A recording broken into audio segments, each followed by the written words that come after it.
کہ ہم نے بالکل جناب چھان بین کر لی ہے. بہرحال یہ ان کا ایک اندرونی معاملہ ہے.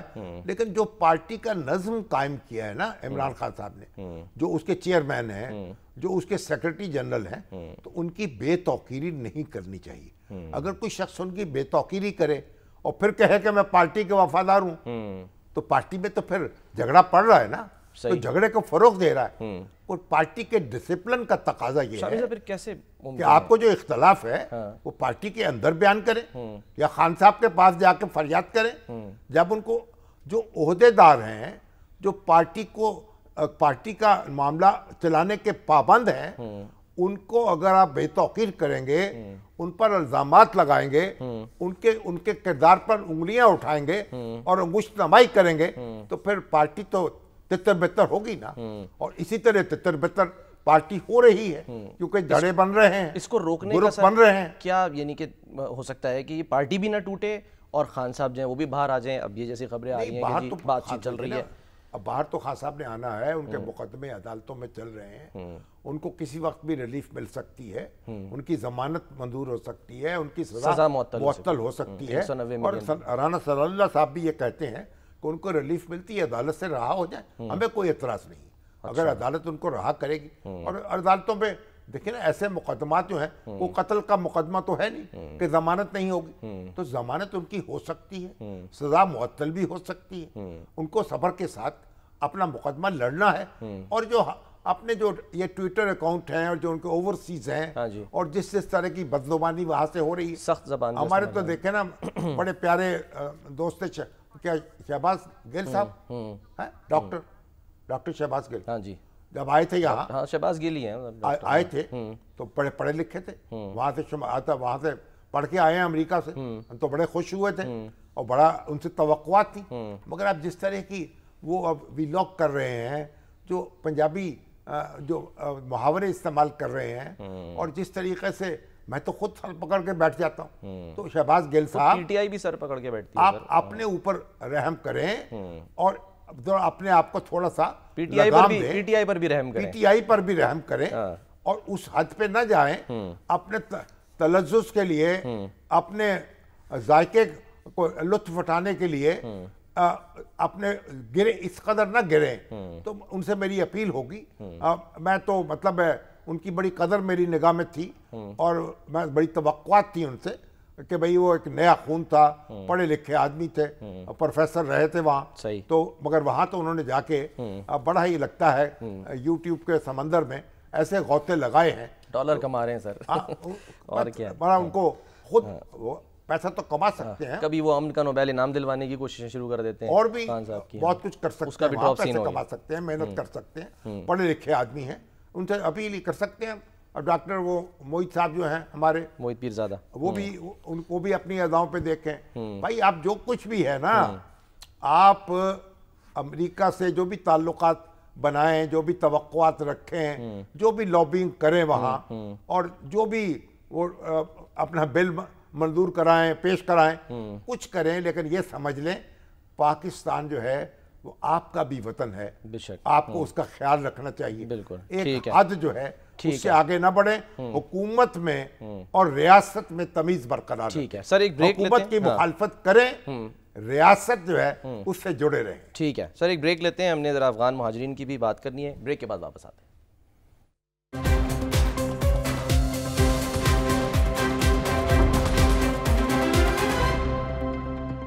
Welcome back. شامی صاحب, جو ہم ملاقاتیں ہوئیں اس میں محسن نقوی صاحب ملے ہیں پرائم منسٹر سے, اور یہ جو مہاجرین کا مسئلہ ہے نا, افغان مہاجرین کا, وہ ڈسکس ہوا ہے. وزیر اعظم کی وزیر داخلہ سے ملاقات یا وزیر داخلہ سے وزیر اعظم کی ملاقات, کوئی خبر تو نہیں ہونی چاہیے, تو گھر کی بات ہے. اچھا, تو نواز شریف صاحب سے جو ملاقات ہوئی ہے وہ بھی گھر کی بات ہے, وہ بھی گھر کی بات, مگر نواز شریف سے ملاقات کی اہمیت ہو سکتی ہے. اچھا, کہ پارٹی, کیونکہ پارٹی میں تو نہیں ہے نا وہ, لیکن بہرحال ہم ملاقات پہ کوئی قدغن نہیں ہے, ملاقات کریں, لیکن ہمیں بھی کچھ بتاتے رہا کریں کہ بات چیت کیا ہو رہی ہے. بہرحال جو افغان مہاجرین کا جو ڈیڈ لائن گزر گئی ہے سر, جو غیر قانونی طور پر مقیم ہے پاکستان میں, ان کو واپس بھیجنے کی بات ہو رہی ہے. اب کل اس پہ گفتگو کریں گے. فی الحال تو کہہ رہے ہیں عید کی وجہ سے سر سست روی کا شکار ہے یہ عمل. اب کل کریں گے اس پر. ٹھیک ہے, ہمارے جو اس وقت ہم نے اتنا عید کو ڈسکس کیا ہے, اور ہمارے عمران خان صاحب کو عید مبارک ہم نے دی نہیں. اچھا اگر ہماری آواز پہنچ جائے جیل تک اور اگر جو بھی جانے والا ہے ہمارا بھی پیغام پہنچا دے تو گزشتہ عید مبارک ان کو بھی 2 عیدیں گزر گئی ان کی, بالکل اللہ کرے تیسری نہ گزرے اور تیسری عید جو ہے آزادی سے گزرے. یہ کس پہ ڈیپینڈ کرے گا, ان پہ یا نہیں ہماری دعاؤں پہ اور ان کی کوشش پہ, ہماری دعا ہے اور خواہش ہے. اور دیکھیے ہمارے عمران خان صاحب کے فرسٹ کزن یعنی تایازاد بھائی اور حفیظ اللہ نیازی صاحب کے بڑے بھائی سعید اللہ خان نیازی وہ انتقال کر گئے. کمال آدمی تھے, بڑے زبردست گرجدار شخصیت, کوئی ایسا گرج کے بولتے تھے کوئی ان کے سامنے چوں نہیں کر سکتا تھا. اور تحریک انصاف میں شامل ہوئے, پنجاب کے صدر رہے, پھر سینئر نائب صدر رہے, اور پھر بس انہوں نے خاموشی اختیار کر لی. اور ایک دبنگ شخصیت تھے. اور فوج میں بھی جنرل محمود وغیرہ ان کے میرے خیال وہ تھے, بیچ میٹ تھے, پھر وہاں آگے بڑھے نہیں, فوج سے واپس آ گئے. تو بہرحال ایک بڑی زوردار شخصیت تھی, لیکن حملہ ہوا ہے کینسر کا, بون میرو ان کا ہونا تھا, ٹرانسپلانٹ, اور وہ دیکھتے ہی دیکھتے چند روز میں دائی اجل کو لبیک کہہ گئے. انا للہ و انا الیہ راجعون. رات کو 1 بجے کے قریب 12:30 انتقال ہوا. صبح یہاں انہوں نے نماز جنازہ ادا کر دی, پھر میاں والی لے گئے, آبائی قبرستان میں دفن کیا. اب جمعے کو ان کے لیے اصالہ ثواب کے لیے قرآن خوانی ہوگی. نماز عصر کے بعد جو مسجد ہے اللہ اکبر ڈیفنس کی بڑی مسجد جو ہے ڈیفنس کلب کے پاس, اس میں تو اللہ تعالیٰ ان کی مغفرت کرے. یقین نہیں آتا کہ ایسا شخص جو ہے اتنا طاقتور اور اتنا پرجوش اور پرعزم شخص جو ہے, دیکھیے موت جو ہے اس کے سامنے ڈھیر ہو گیا. اللہ تعالیٰ ہم سب کو وہاں جانا ہے, ان کی مغفرت فرمائے. آمین. اور پروگرام کا وقت سر نیازی خاندان جو ہے اس میں اتحاد پیدا کرے, یہ بھی تو دعا کرنی چاہیے. بالکل سر, پروگرام کا وقت ختم ہوتا ہے. اپنا بہت خیال رکھیے. اللہ حافظ.